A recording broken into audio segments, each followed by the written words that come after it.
Hello everybody, I'm Samaras and today I'm going to show you a few interesting or important things you might miss if you head into Update 4. Update 4 introduced mainly changes in Tier 7 and finally unlocked Tier 8, which is really awesome. But there are a few changes in the lower tiers you might miss if you aren't prepared for that. First of all, there's a new radial quick build menu in game. You can access it if you have anything selected to build by pressing and holding E. You get this radial menu and you can select all the other stuff which are in the same subcategory than the thing you have selected to build. So if we look into our builder menu, we have the main categories on the side, and then you have those headlines here with the subcategories. And it can be really useful, like when building for walkways, for example. It introduces a whole new way to build them faster and more intuitive. I really love it. Next up, there are two really exciting new changes to the machine UIs. First of all, you can do simple math directly into fields, and we can finally have decimal points inside of the percent values. When you have set up everything correctly, you find new buttons on the bottom left side of the UI. Copy and paste settings. Just copy the settings, go to a new building, paste it there, and you have set everything up exactly the same. And you do not even need to use the buttons, you can just press Ctrl C to copy it and Ctrl V to paste it. This is going to setting up multiple machines with the same recipe and the same overclocking values a lot easier. And speaking about power, there have been a few changes how power generation and power in general works, which you might want to know in order to avoid sudden power outages. So first of all, power buildings except the biofuel generator now always produce the maximum power they can. They do not automatically underclock themselves to fit the power needs. That means especially if you have a huge power grid which produces like 10 or 20 times the power need you need, you're going to waste a lot of resources on that. It might be interesting to underclock your stuff to get it to a more reasonable level.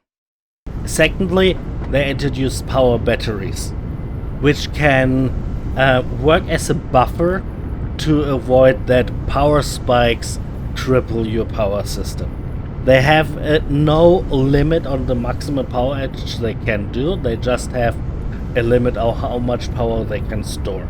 But no matter how big the spike is, they can always catch it. It's always only the question how long they can do that.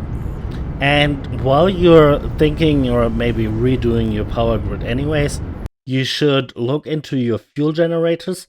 The burn rate from fuel generators have gone down from 15 to 12 per minute. That means fuel generators need less resources to run at 100%, and you probably can build about 20% more fuel generators than you could do prior. And two more things you probably have figured out yourself, but I want to throw it out there just in case not. First of all, stack sizes for many things increased. So stuff like concrete, for example, can be stacked by 500s now. Iron rods by 200s, which is really useful for building. And lastly, there is now a zip line handle which you can use to zip around on power lines.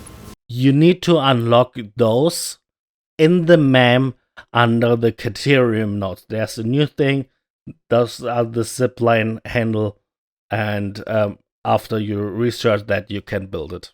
Same thing goes for the lights, by the way. You find them in the awesome shop, so look up there to unlock those.